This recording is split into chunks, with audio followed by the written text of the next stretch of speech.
Yo, what's going on, guys? Mush back at it with another video. Want to take you guys through a pretty insane PC game deal that's available right now. Now, to be fair, it is coming from everybody's favorite publisher in Ubisoft, and it is a game that one would think they would be able to shut down, but no! I have somewhat good news!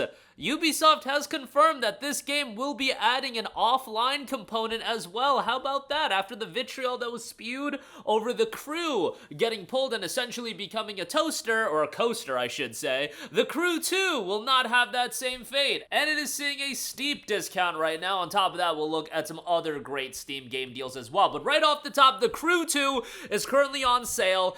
Not for $5, not for $3, it is 98% off for $1. Yes, it is $1. And I get it, a lot of you guys hate Ubisoft. I certainly have my opinions on Ubisoft as well. But as a part of the Crew Showcase, which just happened, they noted, today we want to express our commitment. We are currently exploring different solutions to the future of the Crew 2 and the Crew Motorfest in an offline mode to ensure a long-term access to the game. So, it is $1, and they are noting that they are working on some way to ensure long-term access into the games. Whether or not you want to believe Ubisoft, y'all have your opinions on Ubisoft. I am not here to question that, but guys, $1 for any game is usually a pretty insane deal, and in the case of the Crew 2, it is a little bit interesting because, let's be real, Ubisoft's endgame with games like The Crew 2, The Crew Motorfest, Skull and Bones, yeah, selling you that $60 game is nice. However,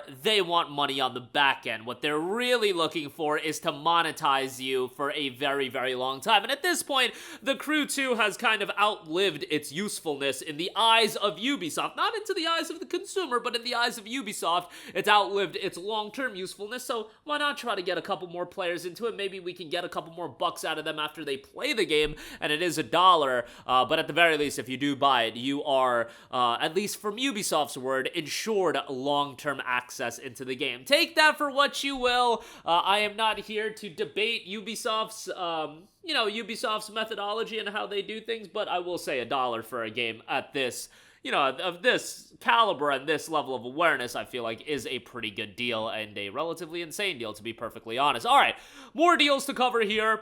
Warhammer 40k Space Marine Anniversary Edition, 75% off for $14.99. Now, obviously, Space Marine 2 has just come out.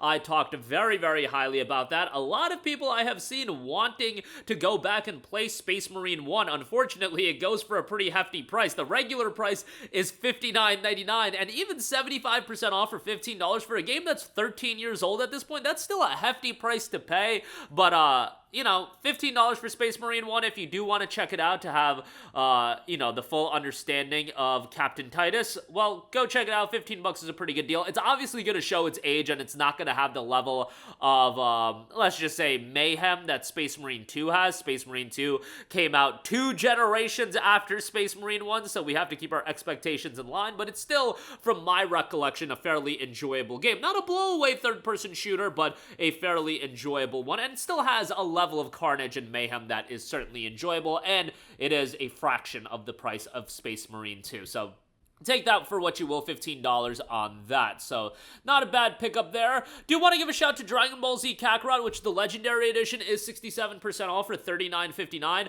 I love Dragon Ball Z Kakarot. I thought it was a great open-world RPG. The Legendary Edition is pricey. It's 67% off for $39.59. However, this special edition gets you Season Pass 1 and 2, and there is some fairly notable content. Now, the base DBZ Kakarot game takes you through the mainline story of Dragon Ball Z. Then the Season Pass content adds some pretty notable stuff as far as, I don't want to say superfluous content, let's say accessory content.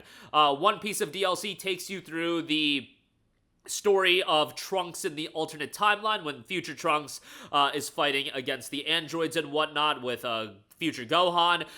There's a story with Bardock, and that is obviously pretty notable. Bardock, Goku's father.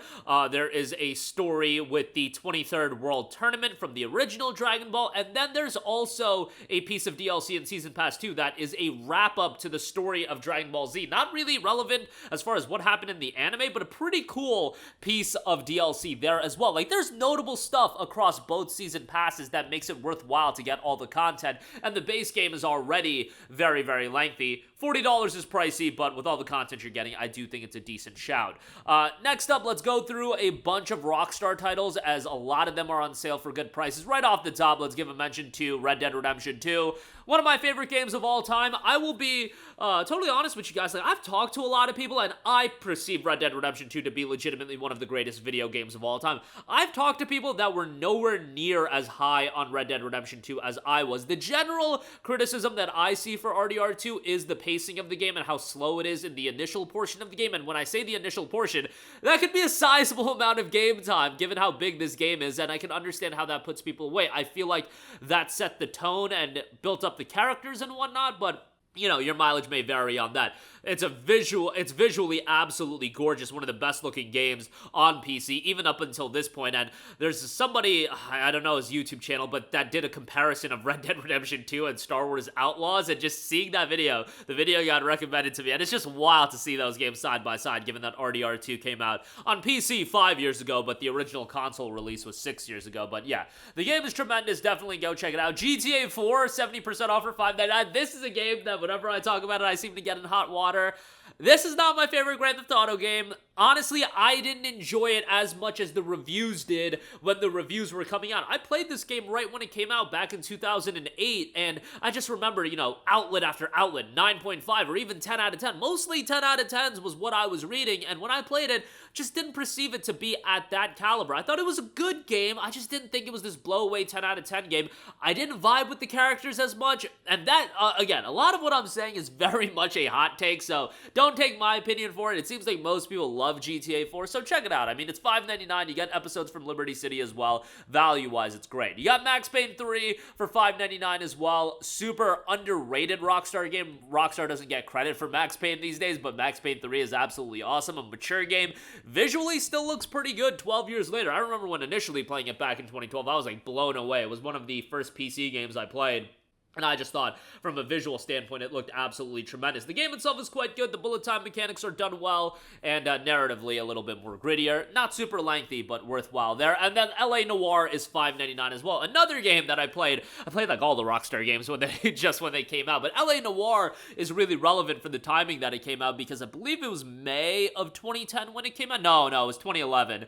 May of 2011, because 2010 was Red Dead 1. Must have been 2011 when LA Noire came out, and I remember, like, visually, a lot of people thought it, like, set the standard for, like, facial animations and things of that nature. At this point, you're not going to get that appeal from it just because, you know, it's 13 years old, but I think from a detective story standpoint, done really well, narratively compelling, and the setting's great. For $5.99, a great pickup there as well. But that'll do it for me. Again, The Crew 2 just announced to be getting an offline component. I think it's an insane deal for what you're getting, and a lot of other great deals as well. That's going to do it for me. Let me know all of your thoughts in the comments section down below. As always, thanks for watching, and I will catch you guys in the next one. Peace out.